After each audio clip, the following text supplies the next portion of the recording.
9K-121M Vickr M and KH-GPLA anti-tank guided missiles, which align to carry up to 4. They have a range of up to 10 kilometers, and they're capable of penetrating over 1,000 millimeters of gold homogeneous armor.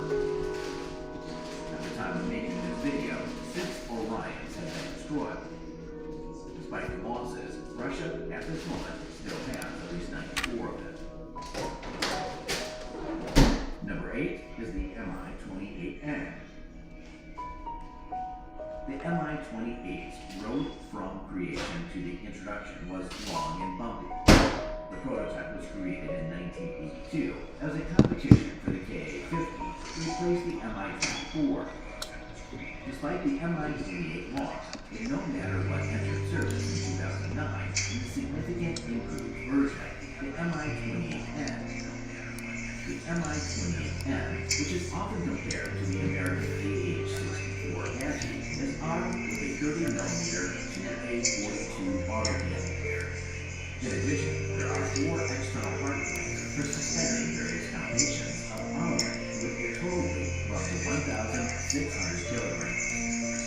The crew compartment is well armored. It can withstand hits from 12.7mm armor-piercing ammunition and 20mm HE-frame rounds.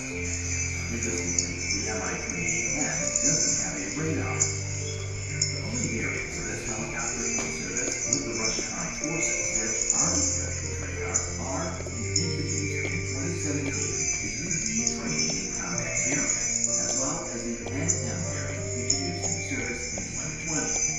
In the case of the Mi-28NM, of which they have only a few, in addition to the radar and gas processing system, the fire control system has been modernized.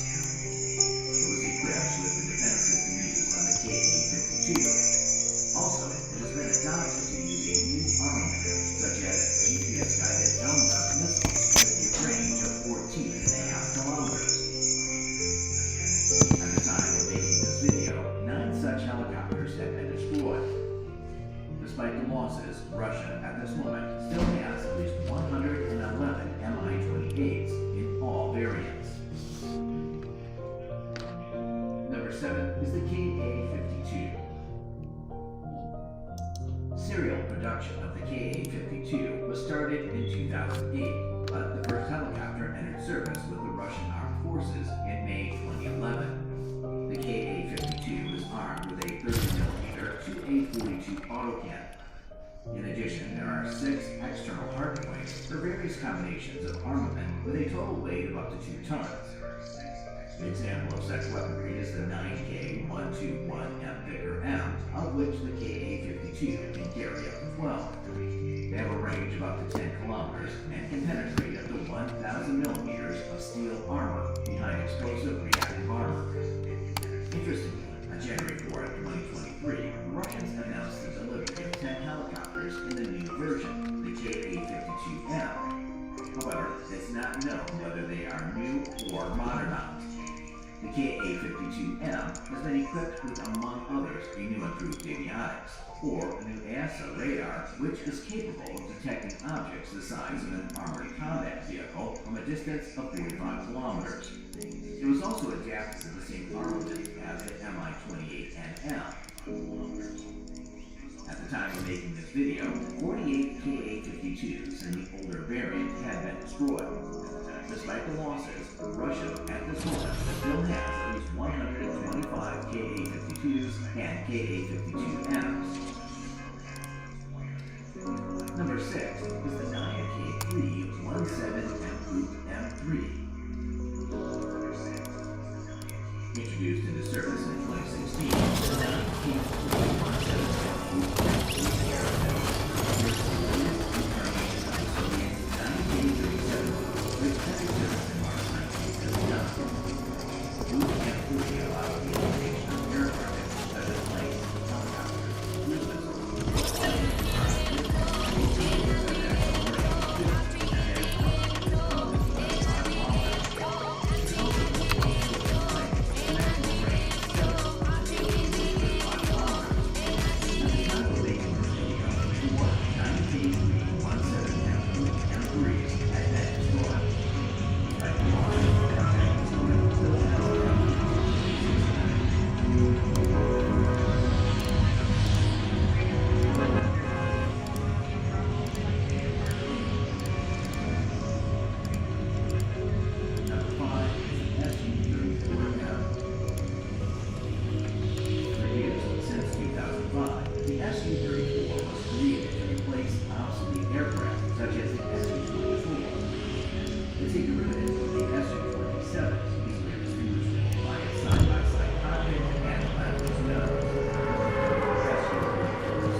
4 is the Su-35S.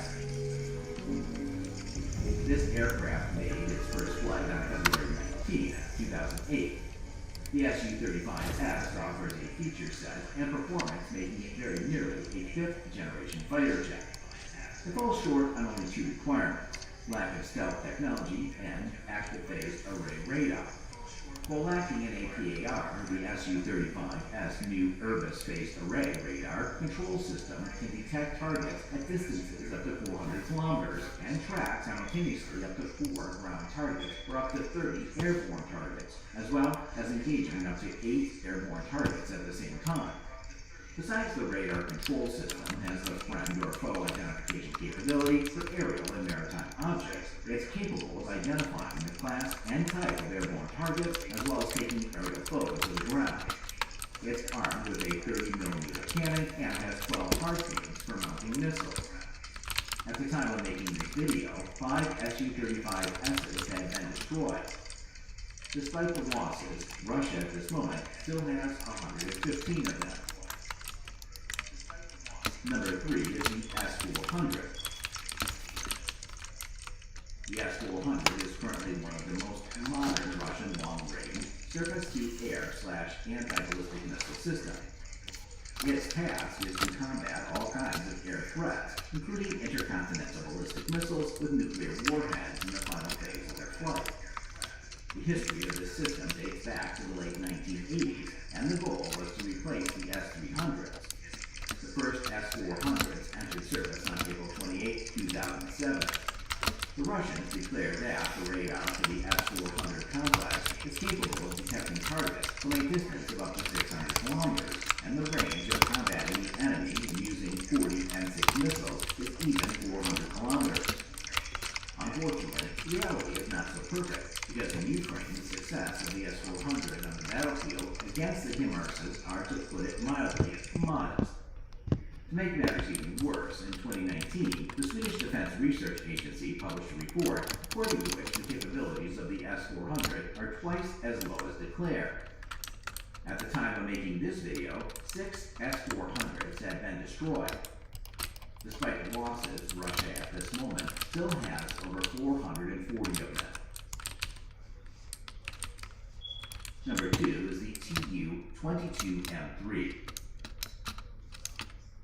Produced from 1978 to 1993, the Tu-22M3 is currently the latest version of the Tu-22M bomber in service with the Russian Aerospace Forces. The Tu-22M3 can carry up to 24 tons of armament at a time. Its main task is to perform heavy bomb and missile strikes with the use of cruise missiles such as the KH-22 against important naval targets such as the American aircraft carrier strike groups, as well as against ground targets with the use of general-purpose air-dropped bombs such as the FAB-500 and cruise missiles such as the hypersonic KH-47M2 Kinzhal. Interestingly, in 2023, the Ukrainians boasted of having shot down as many as 15 Kinzhals using Patriot air defense systems delivered from the West. So far, Tu-22M3 bombers have been used in combat in Chechnya, Syria, and Ukraine. Before the war in Ukraine, the Russians had 60 out of the total of 268 aircraft built of this type in service. So far, they have lost one of them because of a Ukrainian drone attack on a military airbase in Soltsy in western Russia. This airbase is located 850 kilometers north in a straight line from Kiev. Interestingly, the Russians are planning to build from scratch using unfinished fuselages that have been stored at the airport near the Kazan aviation plant since the 1990s, or to modernize 30 existing Tu-22M3 bombers to the M3M standard. It will allow the Russians to operate these aircraft for another 45 years. Today's day one. I'm quitting the vape. Withdrawals are kind of insane. Next thing, this is quitting. I woke up a little less irritated. Instead of vaping, we're living a healthy lifestyle. Okay. Text join Tyler to 88709.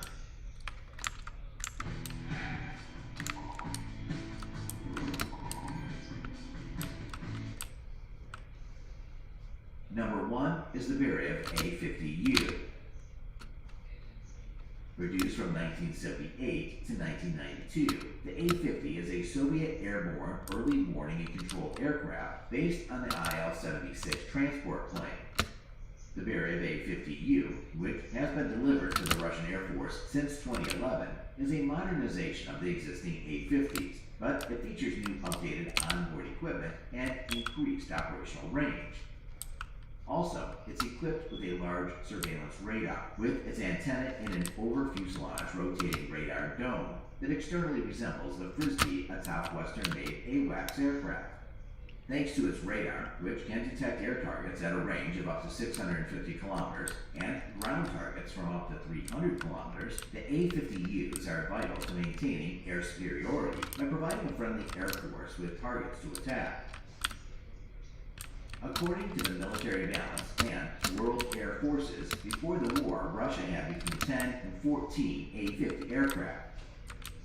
So far, Ukraine managed to damage one A-50U during a drone attack on a Meshlisky air base located in Belarus. The second A-50U was shot down on January 14, 2024 over the Sea of Azov. All 15 crewmen died in this accident. At the time of making this video, it's unknown who's responsible for downing the plane because, according to the Russians, it was a friendly fire accident. On the other hand, the Ukrainians claim that it was done by them. To do that, they could use either Patriot, S-300, or even S-200 SAM systems. The cost of one A-50 is around $330 million. Interestingly, Russia wants to replace its A-50 fleet with a new Beriev A-100. However, because of the sanctions, its development has been delayed.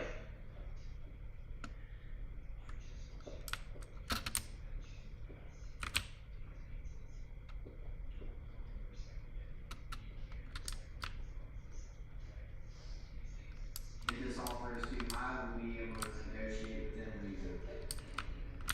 What happened to when we get with Monkey?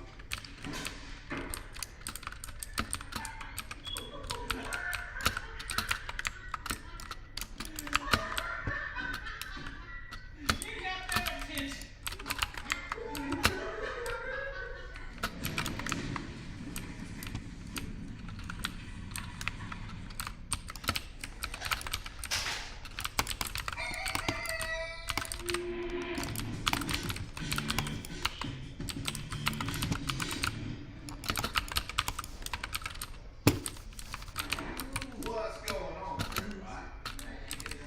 Yeah, glad I could join y'all too. Look like Rocky's out here hustling, his face is leaning on the jack. Everything looks normal. Mike is going to lunch. Y'all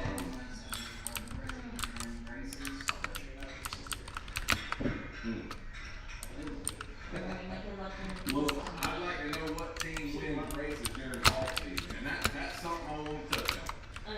It is hard Coley, to put videos out. Princess, can you bring my pillow? I really just No, me. kind of slow. What we're doing is kind of Right, Rico? just like Right, Kobu? kind of slacking with some videos because we're not racing. So we're putting stuff out. Right.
I don't want to sound like I don't trust them.